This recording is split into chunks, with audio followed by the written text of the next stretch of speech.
Alright, we're going to talk about Section 8 carbon dioxide emissions assignment. Now, this entire assignment is just going to be done on one spreadsheet. So you'll submit the spreadsheet, and that'll be all you turn in. So what I have here is a table that has different countries and their total emissions in millions of tons of carbon dioxide. So what you basically need to do is fill out all the highlighted parts.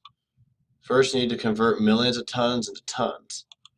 So as an example, if I say equals, and I click on that number, that's in millions, so to get it out of millions, we multiply by 1 million. So now we went from millions of tons, this column just has my tons. Alright, so you have the tons of carbon, you have to do this for each one of these. Tons of carbon, you have the population, you need to find the emissions per capita. So I'm not going to type this in, but you need to know that emissions per capita would be emissions per capita, per person. So emissions per person, think about what operation you have to do to find the per capita. Okay, and then you round that to the hundredths place. Alright, to show you a little bit how to round, let's say I have the number 0.06, whatever that is. If I go to here, I can click on increase decimal or decrease decimal.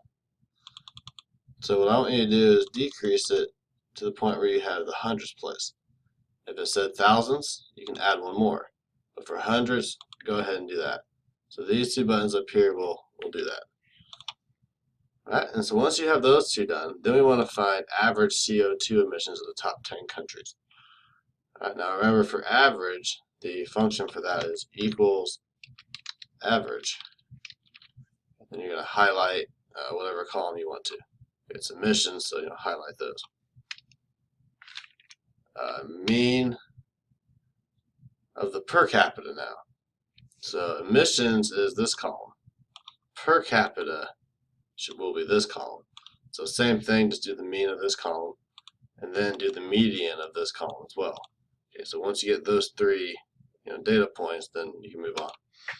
Okay, once this is all completed, there's a couple questions here that you need to answer. First one is, which do you feel is a better gauge for how dirty a random citizen of a given country is? So kind of by how dirty, like how much carbon are they producing? Do you want to use the per capita or the total emissions? So I want you to discuss that and explain. Type below here. Make sure to use complete sentences. And then if you're an environmentalist and wanted to argue that CO2 emissions are too high, which would you use? The mean or the median? So discuss that down here. And so fill out the highlighted parts, answer the two questions, and submit this spreadsheet.